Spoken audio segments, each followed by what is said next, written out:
Jadi memang betul penyakit jantung koroner sudah bergeser, tidak lagi pada usia tua saja, namun saat ini banyak usia muda yang sudah terkena penyakit jantung koroner. Mengapa demikian?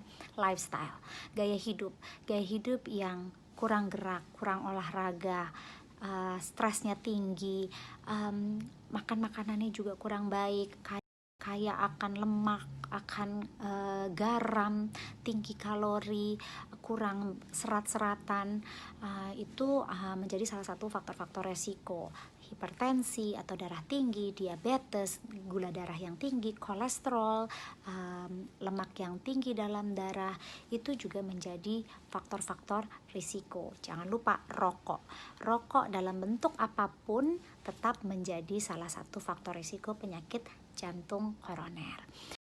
Nah, faktor-faktor resiko lain apa sih? Tentu saja seperti gender atau jenis kelamin memang menjadi salah satu faktor resiko, genetik atau keturunan, usia tinggi tentu saja menjadi faktor-faktor resiko suatu penyakit jantung.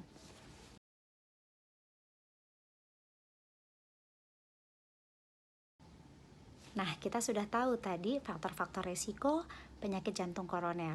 Sekarang gejalanya seperti apa supaya kita tahu jika kita merasakan ini, jangan-jangan kita terkena penyakit jantung koroner, yaitu nyeri dada di bagian kiri yang tidak dapat ditunjuk satu jari, menjalar ke lengan, ke leher, ke punggung, atau juga dirasakan sesak nafas yang hebat dan tiba-tiba. Ada mual muntah, keringat dingin yang membasahi sekujur tubuh.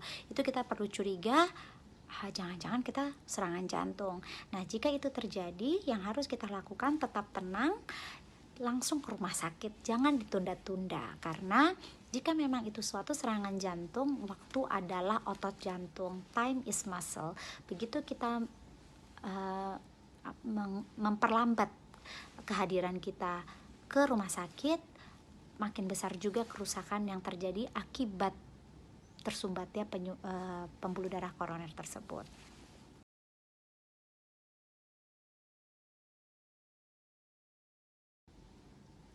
Lalu apa yang mesti kita lakukan untuk mencegah penyakit jantung koroner? Ini yang saya selalu bilang ke pasien-pasien saya, sehat. S-nya seimbangkan gizi, E-nya enyahkan rokok, H-nya hadapi stres dengan baik. Tentu saja kita tidak bisa menghindari stres, tapi kita dapat menghadapi stres dengan baik.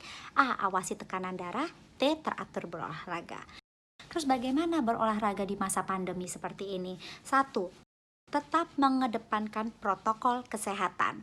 Tetap, jadi tidak boleh berkumpul, bergerombol olahraga, apalagi di tempat keramaian yang kita juga nggak tahu orang-orang itu tersebut bagaimana.